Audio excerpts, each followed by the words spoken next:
وقل جاء الحق وزهق الباطل إن الباطل كان زهوقا. إن الحمد لله نحمده ونستعينه ونستغفره ونعوذ بالله من شرور أنفسنا ومن سيئات أعمالنا.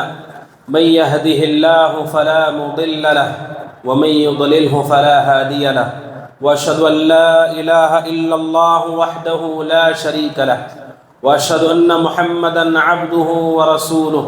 يا أيها الذين آمنوا اتقوا الله حق تقاته ولا تموتن إلا وأنتم مسلمون. يا أيها الناس اتقوا ربكم الذي خلقكم من نفس واحدة وخلق منها زوجها وبث منهما رجالا كثيرا ونساء، واتقوا الله الذي تساءلون به والأرحام إن الله كان عليكم رقيبا. يا أيها الذين آمنوا اتقوا الله وقولوا قولا سديدا يصلح لكم أعمالكم ويغفر لكم ذنوبكم، ومن يطع الله ورسوله فقد فاز فوزا عظيما. أما بعد فإن خير الحديث كتاب الله، وخير الهدي هدي محمد صلى الله عليه وسلم، وشر الأمور محدثاتها، وكل محدثة بدعة، وكل بدعة ضلالة، وكل ضلالة في النار. فأعوذ بالله السميع العليم من الشيطان الرجيم من همزه ونفخه ونفثه. ومن يبتغي غير الإسلام دينا فلن يقبل منه وهو في الآخرة من الخاسرين. ہر طرح کی حمد و ثنا، کبریائی اور بڑائی، بزرگی اللہ رب ذوالجلال کے لیے لائق و زیبا ہے، جس نے ہم سب کو اس کی توحید کے لیے پیدا کیا.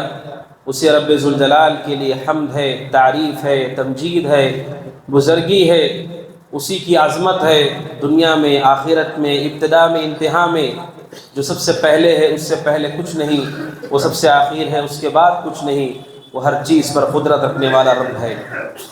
درود و سلام نازل و سارے انبیاء اور رسول پر، بالخصوص نبی اکرم جناب محمد الرسول اللہ صلی اللہ علیہ وسلم پر، جن کے ذریعے سے اللہ رب الجلال نے ہم کو ہدایت نصیب کی. فصلوات اللہ وسلامہ وبرکاتہ علیہ. حاضرین جمعہ، اللہ رب العزت نے ہماری ہدایت کے لیے جو دین نازل کیا ہے وہ دین اسلام ہے. اللہ رب العزت نے صاف لفظوں میں اس دین کو ہمارے لیے منتخب کیا، اور اس کے علاوہ اللہ تعالیٰ کسی اور دین سے راضی نہیں ہوگا. جو آیت کریمہ میں نے پڑھی، اس آیت کریمہ میں اللہ رب العزت نے فرمایا وَمَن يَبْتَغِ غَيْرَ الْإِسْلَامِ دِينًا فَلَن يُقْبَلَ مِنْهُ، کہ جو اسلام کو چھوڑ کر کوئی اور دین تلاش کرے گا، فَلَن يُقْبَلَ مِنْهُ، اللہ اس سے قبول نہیں کرے گا. کیا قبول نہیں کرے گا؟ اس سے اس کا پورا دین قبول نہیں کرے گا، اور جو کچھ وہ اعمال اس دین کے ساتھ کرے گا، ایک عمل بھی قبول نہیں ہوگا. فَلَن يُقْبَلَ مِنْهُ، اسلام کو چھوڑ کر کوئی بھی دین، کوئی بھی طریقہ آدمی اختیار کرے، فَلَن يُقْبَلَ مِنْهُ، اللہ اس کو قبول نہیں کرے گا. وَهُوَ فِي الْآخِرَةِ مِنَ الْخَاسِرِينَ، اور وہ آخرت میں خسارہ اٹھانے والوں میں سے ہوگا.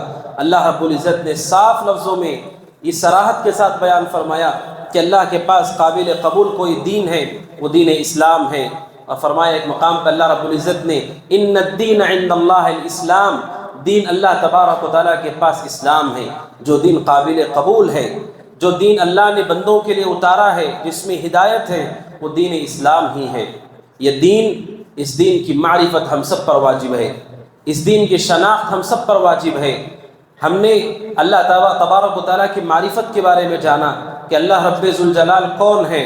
اللہ تبارک و تعالیٰ کی معرفت، اللہ کی پہچان اس وقت تک پوری نہیں ہو سکتی جب تک ہم اس کے حقوق کو نہیں پہچانتے کہ اللہ تبارک و تعالیٰ جس کو ہم نے رب کہا ہے، اس رب کے ہم پر کیا حقوق ہیں.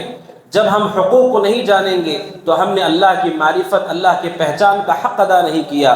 آپ کسی شخص کی عظمت کو پہچانیں، اس پہچاننے کے بعد اگر آپ اس کے ساتھ معاملات کرتے ہوئے اس عظمت کا خیال نہیں کرتے، اس کا مطلب یہ ہے کہ آپ نے حق ادا نہیں کیا. والدین ہیں، والدین کی عظمت ہم ان سب جانتے ہیں، اس کی معرفت ہمارے دلوں میں ہے کہ والدین کا درجہ کتنا عظیم اور اونچا ہے. اس معرفت کے بعد اگر آپ ان کا احترام نہیں کرتے، ان کے حقوق کو ادا نہیں کرتے، اس کا مطلب آپ کی معرفت آپ کو فائدہ نہیں دے گی، آپ کا پہچاننا آپ کو فائدہ نہیں دے گا جب تک آپ ان کے حقوق کو نہیں ادا کرتے۔ اور حقوق کا ادا کرنا اہل علم کہتے ہیں یہ حقیقت میں سچی معرفت ہے، یہ سچی پہچان ہے کہ ہم نے عظمت کو بھی جانا اور اس کے حق کو بھی ادا کرنے کی کوشش کی۔ اللہ رب العزت کو آپ نے پہچانا، اس رب کی طرف سے نازل شدہ دین جس پر اللہ رب العزت نے وعدہ کیا ہے نجات کا، جس کے علاوہ کوئی اور دین قبول نہیں کیا جائے گا، اگر ہم نے اس کے دین کو نہیں پہچانا، اس کا مطلب یہ ہے کہ سچے معنوں میں ہم نے نہ اللہ کو پہچانا نہ اس کے حقوق کو ادا کیا۔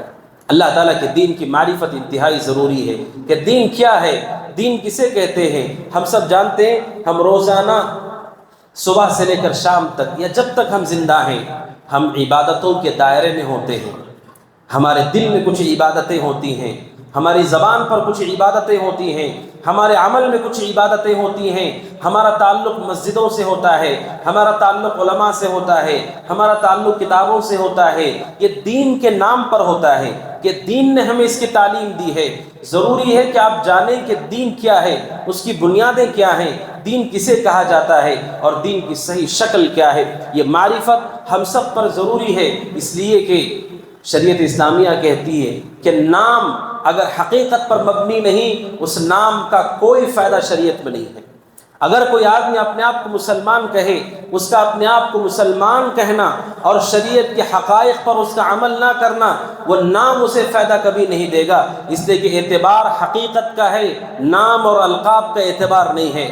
ہم اگر اپنے آپ کو مسلمان کہتے ہیں، ہم نے اسلام کو جانا ہی نہیں اور اسلام کی بنیادوں کو ہم نے ڈھا دیا، تو صرف نام کی وجہ سے، لقب کی وجہ سے ہماری مغفرت نہیں ہو سکتی ہے، ہم اللہ کا تقرب نہیں پا سکتے۔ ناموں کا اعتبار نہیں، اللہ تعالیٰ کے پاس حقیقتوں کا اعتبار ہے کہ آپ واقعتاً اس پر قائم ہیں، اس کا اللہ تبارک و تعالیٰ کے پاس اعتبار ہے۔ آپ جانتے ہیں سب سے بڑی نسبت رسول کی نسبت ہے۔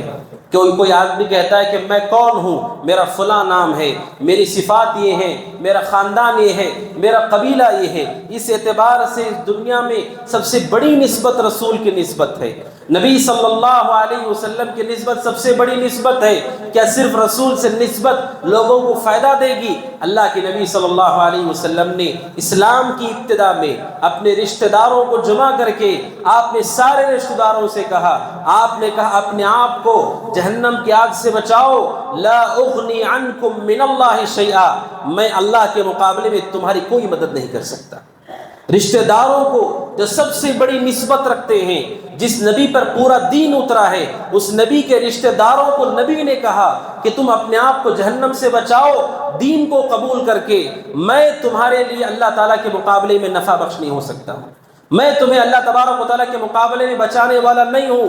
علماء کہتے ہیں جب رسول کے سگے رشتہ داروں کو یہ کہا گیا، اس کا مطلب یہ ہے دنیا میں کوئی بھی شخص اپنے آپ کو اسلام سے منسوب کرے، اپنے آپ کو مسلمان کہے، رسول سے منسوب کرے، اگر وہ رسول کی دعوت پر باقی نہیں ہے، رسول اس کے لیے نفع بخش نہیں ہے، رسول صلی اللہ علیہ وسلم اسے اللہ کی آگ سے نہیں بچا سکتے، جیسے اللہ کے نبی نے اپنے رشتہ داروں کو جمع کر کے کہا کہ تم اگر اللہ کی آگ سے نہیں بچتے، دین میں داخل ہو کر میں تمہیں اللہ سے نہیں بچا سکتا۔ لہٰذا ضرورت ہے اللہ کے دین کی صحیح پہچان، تب جا کر ہم اللہ تبارک و تعالیٰ کے پاس مقرب ٹھہریں گے۔ دین اسلام کیا ہے اور دین اسلام کی معرفت کیوں ضروری ہے؟ اس لیے ضروری ہے کہ اللہ تبارک و تعالیٰ دین اسلام کے علاوہ کوئی اور دین قبول نہیں کرنے والا ہے، اس لیے ضروری ہے دین اسلام کی پہچان کہ اللہ تبارک و تعالیٰ نے اس سارے مسائل کا حل اسی میں رکھا ہے۔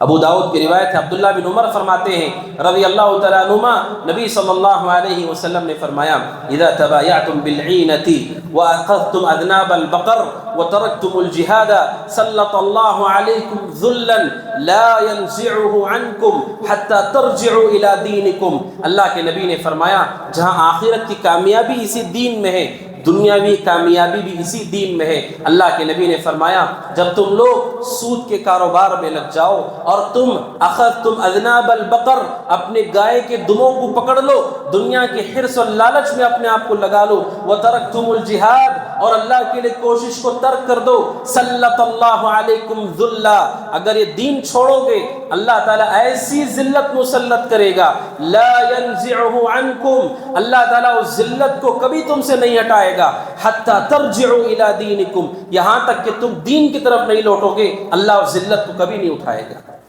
اللہ کے نبی نے واضح لفظوں میں کہا اللہ تعالیٰ اس ذلت کو کبھی نہیں ہٹائے گا۔ آج مسلمانوں کی جو حالت ہے پوری دنیا میں اور ہر ناحیے سے، جان مال عزت و آبرو، ان کے عقیدے، ان کے احکامات اور ان کی تعلیمات اور جو کچھ اسلام کے ساتھ ہو رہا ہے، یقیناً انسان اس سے اذیت محسوس کرتا ہے، تکلیف محسوس کرتا ہے۔ اللہ کے نبی علیہ الصلوۃ والسلام نے فرمایا یہ ذلت اللہ تعالیٰ لا ينزعہ عنکم، اللہ اس ذلت کو کبھی نہیں ہٹائے گا۔ کس کی کوشش کرنے سے ذلت ہٹے گی؟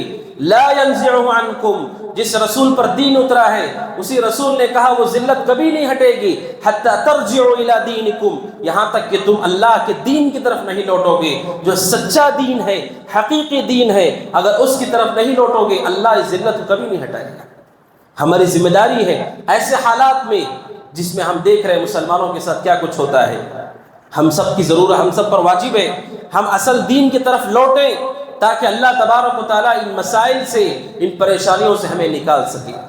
اس لیے دین کی معرفت انتہائی ضروری ہے، اور قرآن مجید ہمیں حکم دیتا ہے یا ایھا الذین آمنوا ادخلوا فی السلم کافہ، اے ایمان والو مکمل طور پر اسلام میں داخل ہو جاؤ، مکمل طور پر دین میں داخل ہو جاؤ۔ دین کی چند معلومات، چند ایسی باتیں جس کی وجہ سے ہم سمجھتے ہیں ہم مسلمان ہیں، اگر ہم دین کی بنیادوں سے واقف نہیں، قرآن مجید ہمیں حکم دیتا ہے اللہ کے دین میں پورے طور پر داخل ہو جاؤ۔ اللہ تبارک و تعالیٰ کا دین کیا ہے، اس دین کی اساس کیا ہے، دین کسے کہتے ہیں؟ دین کے دو ہی مصادر ہیں، دین کی دو ہی بنیادیں ہیں، ایک ہے اللہ تعالیٰ کا قرآن کتاب اللہ، اور دوسرا ہے اللہ کے نبی کی سنت۔ یہ دو چیزیں ہیں جو دین کی اساس ہیں، انہی دو چیزوں سے ساری شریعت کو لیا جاتا ہے، چاہے وہ عقیدے ہوں، چاہے وہ اعمال ہوں، چاہے وہ اخلاق ہوں، چاہے وہ معاملات ہوں۔ کتاب اور سنت یہ دین کی اساس اور اصل ہے، اسی سے پورا دین مستنبط کیا جاتا ہے۔ کیا ہمیں اس مصدر کا علم ہے؟ آج آپ دیکھیے لوگ دین کہاں سے لیتے ہیں، دین کی اساس ان کے پاس کیا ہے؟ سبحان اللہ، آپ کو تعجب ہوگا لوگوں کے پاس مصادر بے شمار ہے، کسی کے پاس دین لینے کی بنیاد مصدر مسلک ہے، ہر ایک کا اپنا ایک مسلک ہے، اس مسلک سے وہ دین کو اخذ کرتا ہے۔ یہ دیکھے بغیر کہ قرآن و سنت کی کیا تعلیمات ہیں، مسلک اس کے لیے مصدر ہے، بنیاد ہے، وہاں سے وہ دین لیتا ہے۔ بعض لوگوں کے پاس مصدر ان کی عقل ہے، چند کتابیں پڑھنے کے بعد، تھوڑی سی تعلیم حاصل کرنے کے بعد وہ اپنی عقل سے سوچتا ہے کیا یہ چیز میرے عقل کے موافق ہے، وہاں سے وہ دین لیتا ہے، غیبیات کا انکار کرتا ہے، سنتوں کا مذاق اڑاتا ہے، علماء کی بے احترامی کرتا ہے۔ کیوں؟ اس کے پاس بنیاد اس کی عقل ہے، وہ عقل سے دین کو لیتا ہے۔ بعض لوگوں کے پاس دین کی بنیاد آباء و اجداد کی تقلید ہے، ہمارے باپ دادا جس پر قائم تھے ہم اسی پر قائم رہیں گے، یہ ان کے پاس بنیاد ہے، وہاں سے وہ دین لیتے ہیں، جو ان کے باپ داداؤں نے کیے وہ ان کے لیے دین ہے۔ اور بعض لوگوں کے پاس دین کیا ہے؟ بعض لوگوں کے پاس دین چند مراسم کا نام ہے، جمعہ میں حاضری، عید میں حاضری، اور وہ مسلمانوں کا نام رکھتے ہیں، وہی ان کے لیے دین ہے۔ حقیقی دین کیا ہے؟ حقیقی دین کتاب اللہ اور سنت رسول ہے صلی اللہ علیہ وسلم، یہیں سے شریعت اخذ ہوتی ہے۔ اور دین کی بنیاد کس پر ہے؟ دین کی بنیاد توحید پر ہے، لا الہ الا اللہ پر ہے، اس پر دین کی بنیاد ہے۔ اگر ہمارے پاس توحید نہیں، آپ کی کوئی دینداری شریعت میں معتبر نہیں ہے۔ اگر کوئی آدمی توحید کا قائل نہیں، توحید کا ماننے والا نہیں، اس کی کوئی دینداری اللہ کے پاس اسے نفع نہیں پہنچائے گی۔ توحید سب سے بڑی بنیاد ہے۔ وَلَقَدْ بَعَثْنَا فِي كُلِّ أُمَّةٍ رَسُولًا أَنِ اعْبُدُوا اللَّهَ وَاجْتَنِبُوا الطَّاغُوتَ، ہر قوم میں رسولوں کو بھیجا گیا ایک دعوت لے کر، أَنِ اعْبُدُوا اللَّهَ، کہ عبادت صرف اللہ کی ہو سکتی ہے، وَاجْتَنِبُوا الطَّاغُوتَ، اور طاغوت سے بچو۔ سارے رسولوں کی دعوت یہی عقیدہ توحید تھی، اسلام کی بنیاد بھی عقیدہ توحید ہے۔ اس کے بغیر انسان کا دین دین نہیں، اسلام اسلام نہیں، اور نسبت اسے کوئی فائدہ نہیں دے گی۔ نسبت کوئی اسے فائدہ نہیں دے گی اگر ہمارے پاس توحید نہیں۔ اللہ کے نبی صلی اللہ علیہ وسلم نے بھی توحید کی دعوت پوری زندگی دی۔ آج آپ جانتے ہیں تو ہمارے یہاں اسلام پر عمل کرنے والے، کوئی داڑھی رکھتا ہے، نماز پڑھتا ہے، پیجامے کو ٹخنے سے اوپر رکھتا ہے، خوشبو لگاتا ہے، صدقہ و خیرات کرتا ہے، یہ دین کے اندر داخل اعمال ہیں۔ لیکن کیا دین کی بنیاد اسی پر ہے؟ کیا دین کی اساس اسی پر ہے؟ ہم چونکہ اللہ کے دین کو جانتے ہی نہیں، اللہ کی معرفت ہمارے پاس نہیں، ہم سمجھتے ہیں دینداری ہے۔ آپ کے نزدیک وہ دیندار ہے، شریعت کے نزدیک وہ لوگ جو توحید پر قائم نہیں، سب سے بڑے بدترین گنہگار توحید کے مخالف ہوتے ہیں، سب سے بڑے نافرمان توحید کے مخالف ہوتے ہیں۔ یہ سارے اعمال انہیں فائدہ نہیں دیں گے۔ رسول کی ساری سنتوں پر وہ عمل کریں، اور جس کے لیے رسول کو بھیجا گیا عقیدہ توحید، آپ نے اسی کو رد کر دیا ہے، آپ کو ان سنتوں پہ عمل کرنا کوئی فائدہ نہیں دے گا۔ توحید اسلام کی بنیاد ہے، دین کی بنیاد ہے۔ ارکان اسلام میں پہلا رکن کیا ہے؟ کہ آدمی گواہی دے، اشہد ان لا الہ الا اللہ، میں گواہی دیتا ہوں اللہ کے علاوہ کوئی عبادت کا حقدار نہیں، کوئی سچا معبود نہیں۔ یہ توحید اساس ہے اسلام کی۔ کوئی آدمی اس وقت تک مسلمان نہیں ہو سکتا جب تک وہ عقیدہ توحید پر قائم نہیں ہے۔ کیا ہمیں دین کی معرفت ہے؟ کیا ہم اللہ تعالیٰ کے دین کو پہچانتے ہیں؟ اللہ رب العزت نے اس دین کو، اس دین کی معرفت کو کس طرح واضح طور پر ہم تک پہنچایا ہے۔ صحیح مسلم کے اندر تفصیل سے روایت موجود ہے۔ عمر بن الخطاب رضی اللہ تعالیٰ عنہ کہتے ہیں، ہم اللہ کے نبی صلی اللہ علیہ وسلم کے ساتھ ایک مرتبہ بیٹھے ہوئے تھے، اور اللہ کے نبی صحابہ اکرام کے ساتھ بیٹھتے تھے دین سکھانے کے لیے، دین کی تعلیمات کے لیے۔ اچانک ایک شخص ہمارے درمیان آیا، شدید بیاض الثیاب، سفید کپڑے ان کے تھے، بالکل شدید قسم کے سفید کپڑے ان کے تھے۔ لم یعرف منا احد، لیکن ہم میں سے کوئی انہیں نہیں جانتا تھا، اور نہ اس آدمی پر سفر کے آثار تھے۔ اگر کوئی آدمی سفر سے آیا ہے، اس کا سفید لباس بہت زیادہ سفید نہیں ہو سکتا ہے، سفر کے آثار سے اس کے لباس کا رنگ بھی بدل جاتا ہے، اس کے چہرے کا رنگ بھی بدل جاتا ہے۔ لیکن وہ جو شخص اللہ کے نبی کے پاس آئے بالکل سفید لباس میں تھے، شدید قسم کی سفیدی تھی لباس میں، لیکن چہرے پر کوئی سفر کے نشانات نہیں، چہرے سے دیکھ کر لگ نہیں رہا تھا کہ کوئی آدمی سفر سے آیا ہے۔ لیکن تعجب کی بات یہ ہے کہ وہ مدینہ کے رہنے والے بھی نہیں تھے۔ عمر بن الخطاب کہتے ہیں ہمیں تعجب ہوا، وہ سیدھے اللہ کے نبی کے پاس آئے، آ کر اللہ کے نبی کے سامنے بیٹھ گئے، اپنے گھٹنوں کو رسول کی گھٹنوں سے ملا لیا، آپ کے سامنے آ کر بیٹھ گئے، اور اپنے دونوں ہتھیلیوں کو نبی صلی اللہ علیہ وسلم کے ران پر رکھ دیا، اور اللہ کے نبی سے سوال کرنا شروع کیا۔ سب سے پہلا سوال کیا انہوں نے، مل اسلام، اسلام کیا ہے؟ اسلام کیا ہے؟ نبی صلی اللہ علیہ وسلم نے سوال کے جواب میں کہا کہ تم گواہی دو اللہ کے علاوہ کوئی عبادت کا حقدار نہیں، اور میں اللہ کا رسول ہوں، نمازوں کو قائم کرو، زکوٰۃ کو ادا کرو، رمضان کے روزے رکھو، اور طاقت ہے تو حج کرو۔ اس شخص نے کہا بالکل آپ نے سچ کہا۔ عمر بن الخطاب کہتے ہیں ایک تو سوال کر رہا ہے، اور سوال کے جواب میں کہہ رہا ہے کہ آپ نے سچ کہا، گویا کہ پہلے سے معلوم ہے۔ اگر پہلے سے معلوم ہے تو پھر سوال کیوں ہے؟ عمر بن الخطاب کہتے ہیں ہمیں تعجب ہوا۔ پھر دوسرا سوال کیا انہوں نے، مل ایمان، ایمان کیا ہے؟ ایمان کسے کہتے ہیں؟ اللہ کے نبی نے کہا کہ تم ایمان لاؤ اللہ پر، اس کے فرشتوں پر، اس کی کتابوں پر، اور اس کے رسولوں پر، اور قیامت کے دن پر، اور کہا اچھی اور بری تقدیر پر ایمان لاؤ۔ اس نے کہا آپ نے بالکل سچ کہا۔ پھر آگے کہا مل احسان، احسان کسے کہتے ہیں؟ اللہ کے نبی نے کہا احسان ہی ہے ایسے اللہ کی عبادت کرو کأنک تراہ، گویا کہ تم اسے دیکھ رہے ہو۔ اگر یہ کیفیت دل میں نہیں آتی تو ایسے ہی عبادت کرو کہ اللہ ہمیں دیکھ رہا ہے۔ تو اس نے پھر آخری سوال کیا کہ قیامت کب ہے، قیامت کب قائم ہوگی؟ تو اللہ کے نبی نے کہا مل مسئول عنہا بأعلم من السائل، سوال کرنے والے سے زیادہ مجھے علم نہیں ہے۔ یعنی آپ نے انکار کر دیا کہ مجھے اس کا علم نہیں کہ قیامت کب آئے گی۔ تو اس نے کہا فاخبرنی عن اماراتھا، مجھے اس کی نشانیاں بتاؤ۔ اللہ کے نبی نے کہا قیامت کی نشانیاں یہ ہیں، ان تلد الامۃ ربتها، کہ لونڈی اپنے آقا کو جنم دے گی، وان ترى الحفاة العراة العالة رعاء الشاة، ننگے پیر ننگے بدن رہنے والے چرواہے بڑے بڑے بلڈنگوں کے عمارتوں کے مالک ہوں گے۔ اللہ کے نبی علیہ الصلوۃ والسلام نے اس کی نشانیاں بیان کی۔ پھر وہ شخص اٹھ کر وہاں سے چلا گیا۔ اللہ کے نبی نے پوچھا اتدرون من السائل، مسائل، کیا تم جانتے ہو یہ سوال کرنے والا شخص کون ہے؟ صحابہ نے کہا اللہ اس کے رسول بہتر جانتے ہیں۔ آپ نے کہا ھذا جبریل اتاکم یعلمکم دینکم، آپ نے فرمایا جبریل تھے جو تمہیں تمہارا دین سکھانے کے لیے آئے تھے۔ اللہ تبارک و تعالیٰ نے اپنے دین کی معرفت پہچان کرانے کے لیے سب سے افضل نبی کے پاس سب سے بڑے رسول کو بھیجا، تاکہ سارے لوگوں کو معلوم ہو کہ اسلام کیا ہے، اسلام ایمان کیا ہے، احسان کیا ہے، اور قیامت کیا ہے، قیامت کی نشانیاں کیا ہیں۔ یہ بنیادیں لوگوں کے سامنے آ سکیں، اللہ تبارک و تعالیٰ نے رسول کے ذریعے سے، فرشتے کے ذریعے سے یہ ساری تعلیمات لوگوں تک پہنچائی۔ میرے بھائیوں، یہ اہتمام اللہ رب العزت نے کیا ہے۔ ہم نے اللہ کے دین کے لیے کیا اہتمام کیا ہے؟ اللہ کے دین کو جاننے کے لیے کیا اہتمام کیا ہے؟ ضرورت ہے کہ اللہ تبارک و تعالیٰ کے دین کو پہچانا جا سکے۔ اور جبریل علیہ السلام کی اس حدیث میں 3 مراتب بیان کیے گئے۔ اسلام کیا ہے، ایمان کیا ہے، اور احسان کیا ہے۔ آپ جانتے ہیں یہی دین کی اساس ہے، یہی دین کی اساس ہے۔ ارکان اسلام 5 ہیں، اس کا تعلق آپ کے ظاہر سے ہے۔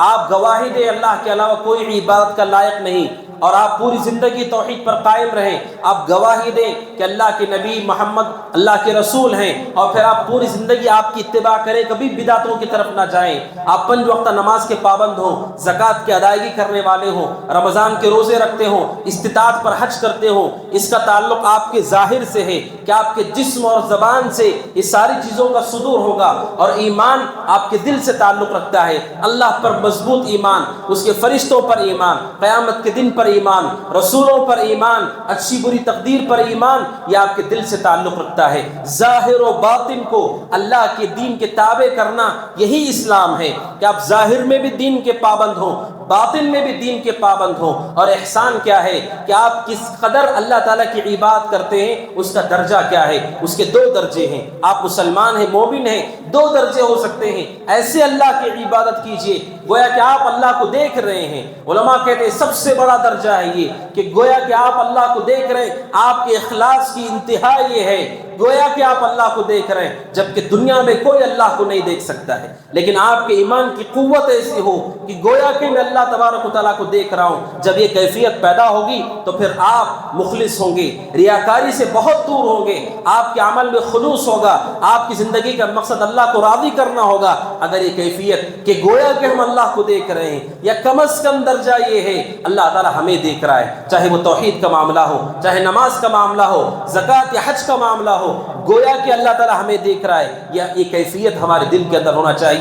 یہی دین اسلام ہے۔ اس لیے کہ اللہ کے نبی نے کہا جبریل تمہیں دین سکھانے کے لیے آئے تھے، لہٰذا اللہ کے بندوں اپنے ظاہر کو دین کا پابند کرو، اپنے باطن کو دین کا پابند کرو۔ یہی دین ہے، اور دین کی اساس کتاب و سنت سے ماخوذ ہے، اس کے علاوہ اس کی کوئی اساس نہیں ہے۔ اور ہمارا یہ دین کچھ اعمال ایسے ہیں جن اعمال کی وجہ سے انسان کے سارے اعمال، ساری نیکیاں ختم ہو جاتی ہیں، وہ دین سے باہر چلا جاتا ہے، وہ دین سے خارج ہو جاتا ہے۔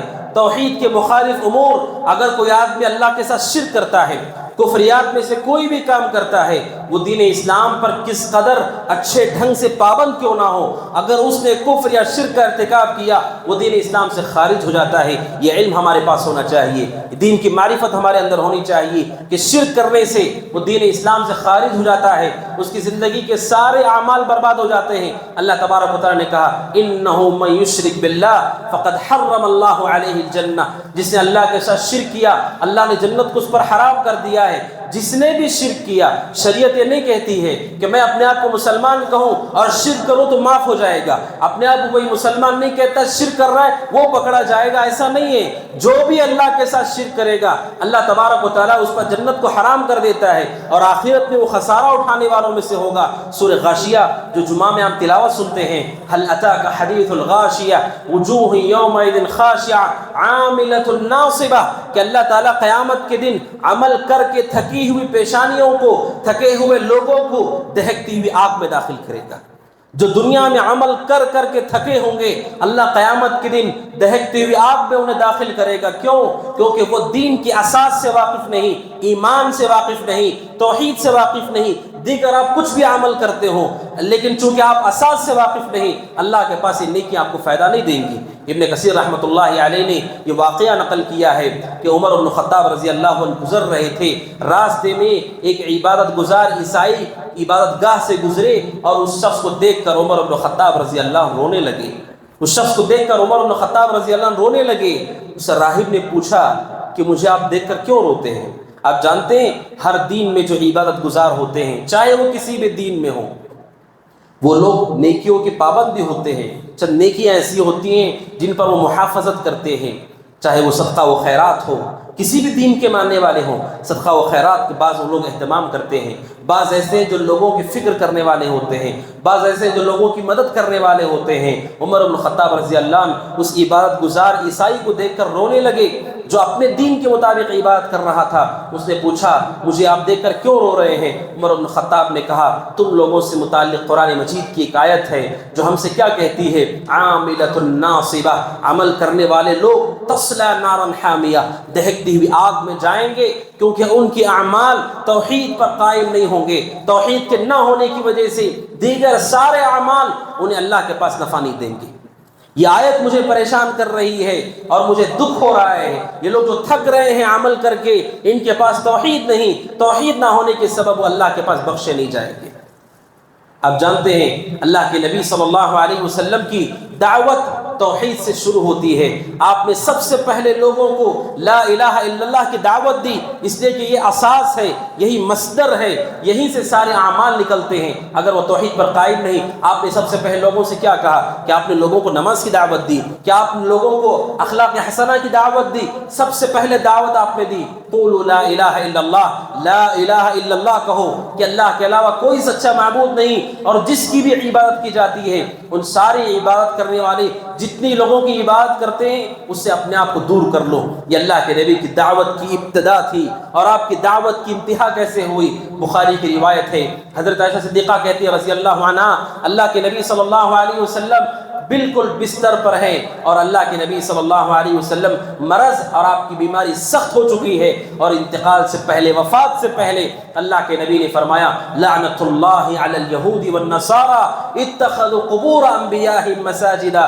آپ نے کہا لعنت ہو یہودیوں پر، نصرانیوں پر، انہوں نے نبیوں کی قبروں کو سجدے کی جگہ بنا لیا۔ وفات سے پہلے بھی اللہ کے نبی نے شرک کرنے والوں پر اللہ کی لعنت، اور آپ نے لعنت کی، اور سب سے آخر میں جن لوگوں نے رسول کی لعنت کو پایا ہے وہ لوگ جنہوں نے اللہ کے ساتھ شرک کیا ہے۔ جس رسول کی دعوت بلا الہ الا اللہ، اور وفات سے پہلے بھی آپ نے لوگوں کو یہ صاف لفظوں میں کہا کہ جب نبیوں کو عبادت میں شریک نہیں کیا جا سکتا ہے، پھر کوئی دنیا میں ایسا نہیں ہے جس کے سامنے آپ سر جھکا سکتے ہو، جس کی قبر پر آپ مسجد بنا سکتے ہو، جب اللہ کے انبیاء اس کام کے حقدار نہیں ہیں۔ آپ نے کہا لعنت ہو ان پر، اتخذوا قبور انبیائہم مساجدا۔ بلکہ ایک روایت میں آپ نے کہا یہ لوگ اذا مات فیہم رجل صالح، ان میں کوئی نیک آدمی فوت ہوتا ہے اس کی قبر پر مسجدیں بناتے ہیں۔ آخر میں آپ نے ان پر لعنت کی ہے۔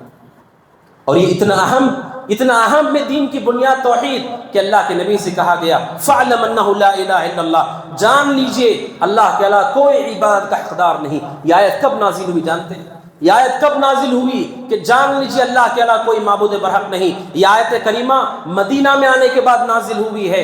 جس رسول نے 13 سال تک توحید کی دعوت دی، طائف میں جا کر آپ نے پتھر کھائے اور آپ کے صحابہ کو آپ کے سامنے اس توحید کے لیے سزائیں دی گئی، تکلیفیں دی گئی، اس رسول کو مدینہ میں آنے کے بعد آیت قرآن کی کہتی ہے فَعْلَمْ أَنَّهُ لَا إِلَهَ إِلَّا اللَّهُ، جان لیجئے اللہ کے علاوہ کوئی عبادت کا حقدار نہیں۔ جس رسول نے 13 سال محنت کی ان کو بھی یہ بتایا جا رہا ہے کہ جان لیجئے کہ اللہ کے علاوہ کوئی معبود برحق نہیں۔ اتنی اہم ہے توحید اللہ کی، اتنی ضروری ہے اللہ کی توحید کہ رسول جس نے محنت کی 13 سال تک، صبر کی، اذیتوں کو برداشت کیا، ان سے یہ نہیں کہا جا رہا ہے آپ کہہ دیجئے اللہ کے علاوہ کوئی معبود برحق نہیں۔ فَعْلَمْ أَنَّهُ لَا إِلَهَ إِلَّا اللَّهُ، جان لیجئے کہ اللہ کے علاوہ کوئی عبادت کا حقدار نہیں۔ اللہ اس جرم کو کبھی نہیں معاف کرتا ہے کہ کوئی اللہ کے ساتھ شرک کرے۔ کیا اس دل کی معرفت ہمارے دلوں میں ہے؟ بڑے افسوس کے ساتھ کہنا پڑتا ہے، لوگوں میں مشہور ہے کہ جس نے ایک مرتبہ لا الہ الا اللہ پڑھ لیا وہ کبھی شرک نہیں کر سکتا ہے، چاہے وہ غیر اللہ کے در پر سر جھکائے، غیر اللہ کے نظر و نیاز کرے، کعبۃ اللہ کو چھوڑ کر کہیں طواف کرے، کسی کی بھی نام کی قربانی کرے، جو ایک مرتبہ لا الہ الا اللہ کہہ دے وہ کبھی اسلام سے باہر نہیں ہوتا ہے، ایسا تصور لوگوں کو دے دیا گیا۔ شریعت کی جتنی عبادتیں ہیں، جس طرح عبادت شروع ہوتی ہے ویسے عبادت ختم بھی ہو جاتی ہے۔ وضو کو دیکھیے، کیا کوئی آدمی ایک مرتبہ وضو کر لے تو زندگی بھر اسے وضو کی ضرورت نہیں؟ وضو کرنے کے بعد چند اعمال ایسے ہیں جس سے آپ کا وضو ختم ہو جاتا ہے۔ کوئی وضو کرے اس کے بعد گہری نیند سو جاتا ہے، اس کا وضو ختم ہو جاتا ہے۔ جب وضو کے توڑنے والی 5 سے زیادہ چیزیں ہیں، اسی طرح آپ کے توحید کو توڑنے والی کئی چیزیں ہیں، آپ کو لگتا ہے ہماری توحید نہیں ٹوٹی ہے، جبکہ اللہ تبارک و تعالیٰ قرآن میں کہتا ہے وَمَا يُؤْمِنُ أَكْثَرُهُم بِاللَّهِ إِلَّا وَهُمْ مُشْرِكُونَ، کہ ایمان کے دعویٰ کرنے والوں کی ایک بڑی تعداد ایسی ہے جو ایمان کا دعویٰ کرتی ہے مگر اللہ کے ساتھ وہ شرک کرتے ہیں۔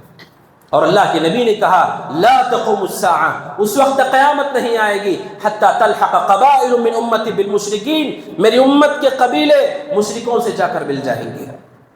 لوگوں کو بتایا گیا آپ مسلمان ہو گئے، اب جو بھی عمل کرتے ہیں آپ کی توحید ختم نہیں ہوتی، جبکہ اللہ کے نبی علیہ الصلوۃ والسلام نے امت پر خوف ظاہر کیا شرک کا، اور آپ نے سختی سے شرک سے منع کیا ہے۔ لہذا اسلام کے اساس کو پہچانیے، اور اسلام کہاں سے اخذ کیا جاتا ہے؟ اسلام کو مسلک سے اخذ نہیں کیا جاتا ہے، خوابوں سے اخذ نہیں کیا جاتا ہے، اور منامات سے کشف سے اخذ نہیں کیا جاتا ہے۔ ہمارے یہاں پر ایک بھی سلسلہ یہ بھی پایا جاتا ہے کہ بعض لوگ یہ سمجھتے ہیں کہ ہم دین کو حاصل کرتے ہیں، کیسے؟ معرفت سے حاصل کرتے ہیں، طریقت سے حاصل کرتے ہیں۔ ان کے یہاں طریقت کیا ہے؟ طریقت کیا ہے؟ کیسے دین حاصل کرتے ہیں؟ وہ کہتے ہیں کہ اللہ تعالیٰ دین کی باتیں ہمارے دلوں میں ڈال دیتا ہے، اللہ تعالیٰ دین کی باتیں ہمارے دلوں میں ڈال دیتا ہے۔ نہ ہم قرآن پڑھتے ہیں نہ ہم حدیث پڑھتے ہیں، یہ تو عام لوگوں کا کام ہے۔ اللہ تعالیٰ ہمارے دین کو ہمارے دلوں میں اتارتا ہے، نبی ہمارے خواب میں آ کر بتاتے ہیں کہ ہمیں کیا کرنا ہے اور کیا نہیں کرنا ہے۔ سنیے اللہ کے نبی کے صحابہ کیا کرتے تھے۔ حضرت جابر بن عبداللہ کے بارے میں امام بخاری کہتے ہیں رحمۃ اللہ علیہ، حضرت جابر بن عبداللہ کو پتہ چلا کہ قیامت سے متعلق یہ حدیث حضرت عبداللہ بن انیس کے پاس ہے، جو مدینہ میں نہیں ملک شام میں رہتے ہیں، 1 مہینے کی دوری پر وہ صحابی رہتے ہیں۔ حضرت جابر بن عبداللہ کہتے ہیں میں نے ایک اونٹ کو خریدا، ساری تیاری کر کے میں 1 مہینے کا سفر کر کے ملک شام کو پہنچا، اور وہاں جب میں پہنچا حضرت عبداللہ بن انیس جو صحابی ہیں ملک شام میں رہ گئے تھے، بس گئے تھے، ان کا غلام باہر آ کر جابر بن عبداللہ کو دیکھتا ہے مدینہ سے کوئی صحابی آئے ہیں، وہ جا کر اندر اطلاع دیتا ہے، حضرت عبداللہ بن انیس باہر آ کر ان سے ملاقات کرتے ہیں اور گھر میں آنے کی دعوت دیتے ہیں۔ صحابی کہتے ہیں نہیں، آپ مجھے وہ حدیث بتا دیجئے جو آپ کے پاس قیامت کے دن سے متعلق ہے، مجھے ڈر ہے کہیں ایسا نہ ہو کہ اس حدیث کو سننے سے پہلے میری موت ہو جائے یا آپ کی موت ہو جائے۔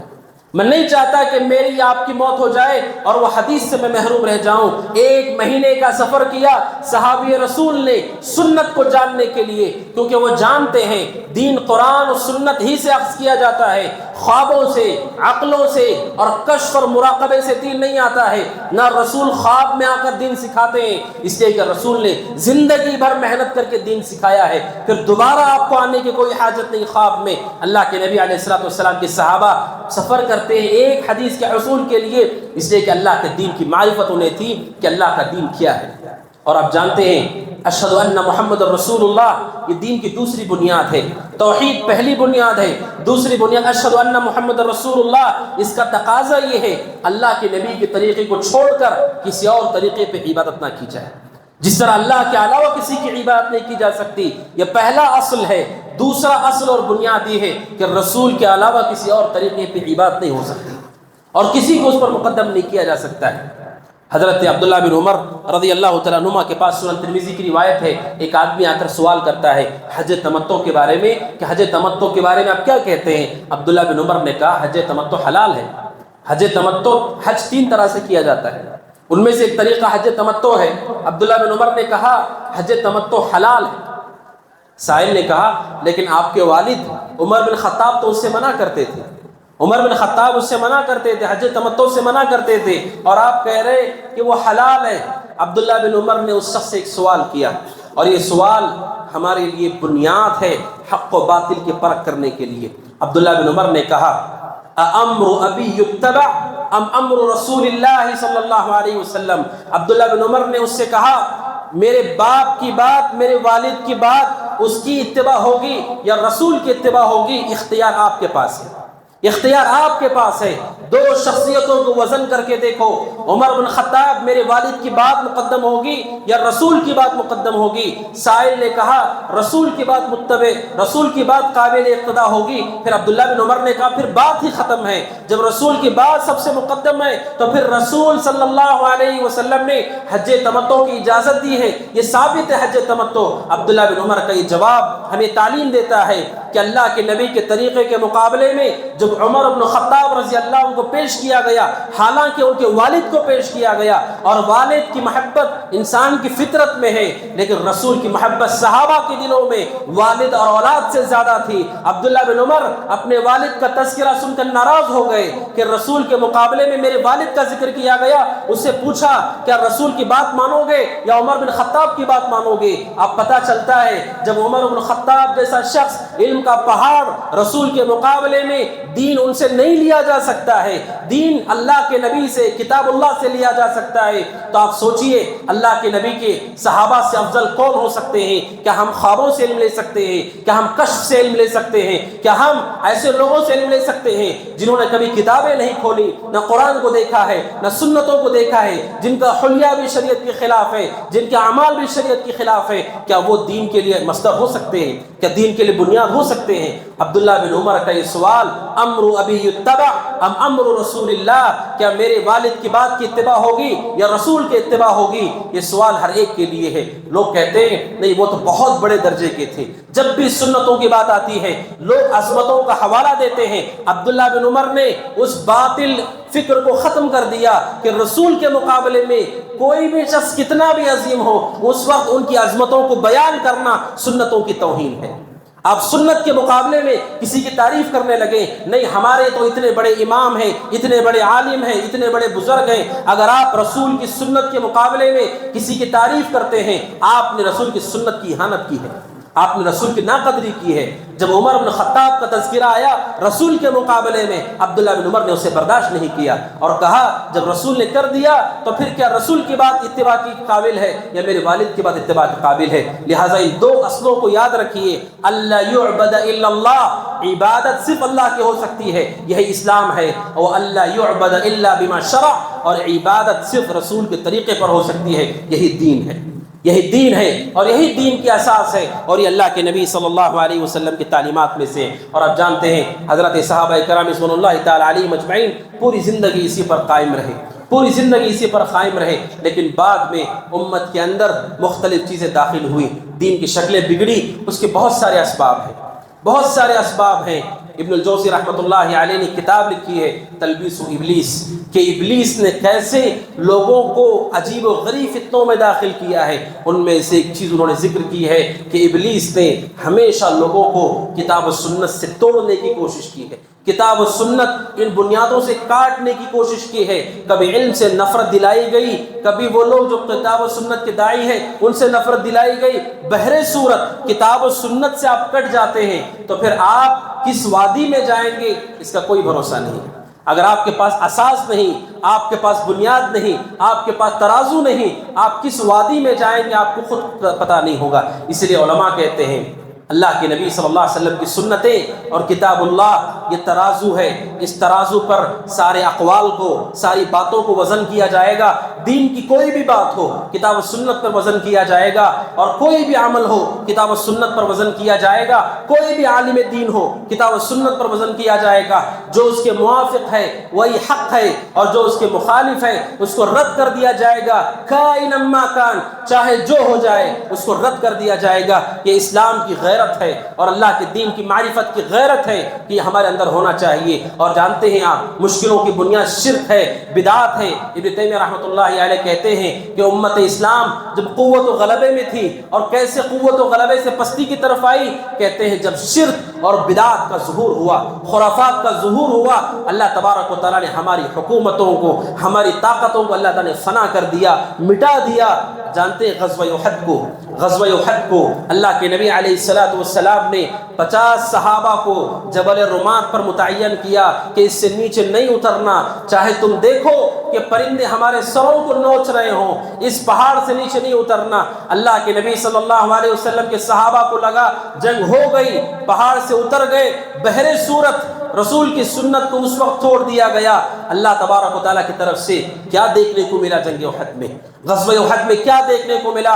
علماء کہتے ہیں جب رسول کی سنت کی ترک کرنے کی وجہ سے اتنی بڑی آفت صحابہ پر آئی تو وہ لوگ نہ ہم صحابہ ہیں نہ صحابہ کے درجے میں ہیں، اور ہم نے اللہ کے نبی کی کتنی سنتوں کو ترک کیا ہے، تو ہمارا کیا انجام ہوگا، ہمارے ساتھ کیا معاملہ ہوگا؟ یہ غور کرنے والی بات ہے۔ ہماری پستی اور ہماری گمراہی اور ہماری ضلالت کی بنیاد اللہ تبارک و تعالیٰ کے دین سے عدم واقفیت ہے، لہٰذا جانیے اللہ کے دین کی معرفت پیدا کیجیے کہ اللہ کا دین کتاب و سنت ہے، توحید اس کی بنیاد ہے اور رسول کی اتباع اس کی دوسری بنیاد ہے، اسی پر سارا دین قائم ہے۔ آپ لا الہ الا اللہ کا اقرار کرتے ہیں، آپ کفر و شرک سے باہر نکلیں، آپ محمد رسول اللہ کا اقرار کرتے ہیں، آپ بدعتوں سے باہر نکلیں۔ یہ حقیقی معنوں میں کلمہ توحید کے ساتھ وفا ہے، رسول کی رسالت کے ساتھ وفا ہے۔ اگر آپ لا الہ الا اللہ کہیں، غیر اللہ کی عبادت کرتے ہیں، وہ کلمہ آپ کو نفع نہیں دے گا۔ آپ محمد رسول اللہ پڑھتے ہیں، آپ نے بدعتیں ایجاد کی ہیں، رسول کے مقابلے میں کوئی اور طریقہ اختیار کیا ہے،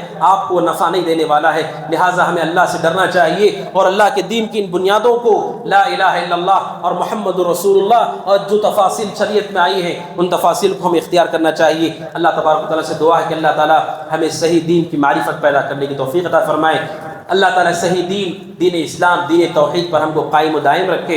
اللہ تبارک و تعالیٰ ہمیں ہر طرح کے شرک سے، بدعات سے، خرافات سے اللہ ہماری حفاظت فرمائے۔ اللہ تعالیٰ جب تک دنیا میں رکھے ایمان پر، توحید پر، سنت پر، سلف صالحین کے طریقے پر ہمیں استقامت دے۔ اللہ تعالیٰ ہمیں موت بھی اسی پر دے۔ اللہ رب العزت ہمارا حشر بھی انبیاء، صدیقین، شہداء اور صالحین کے ساتھ فرمائے۔ اللہ تبارک و تعالیٰ ہمیں ہر طرح کے ظاہری باطنی فتنے سے، گناہوں سے دور کر دے۔ اللہ تعالیٰ ہمارے اور گناہوں کے درمیان اتنی دوری کر دے جتنی مشرق و مغرب کی دوری ہے یا اس سے بھی زیادہ۔ اللہ تعالیٰ ہمارے سارے گناہوں کو، چھوٹے ہوں کہ بڑے ہوں، اجالے یا اندھیرے میں، ماضی یا مستقبل کے، اللہ تعالیٰ سارے ہمارے گناہوں کو معاف کرے۔ اللہ تبارک و تعالیٰ ہم سب کو توحید پر قائم رہنے، اس کی دعوت دینے اور اس کی طرف لوگوں کو بلانے کی توفیق عطا فرمائے۔ اللہ رب العزت جو پریشان حال ہے ان کی پریشانی کو دور فرمائے۔ جو لوگ مسلمان اہل ایمان فوت ہو گئے اللہ ان سب کی مغفرت فرمائے، اور اللہ جو مقروض ہے ان کی قرض کی ادائیگی کا اسباب پیدا فرمائے۔ جو بیمار ہیں اللہ تعالیٰ انہیں شفا عطا فرمائے اور انہیں اپنی صحت کو اس کے دین کی خدمت میں لگانے کی توفیق عطا فرمائے۔ اللہ تبارک و تعالیٰ جو کچھ ہمیں عطا کرتا ہے ان ساری چیزوں میں وہ برکت عطا فرمائے۔ اقول قولی ھذا واستغفر اللہ لی ولکم ولسائر المسلمین من کل ذنب وخطیہ فاستغفروہ انہ هو الغفور الرحیم۔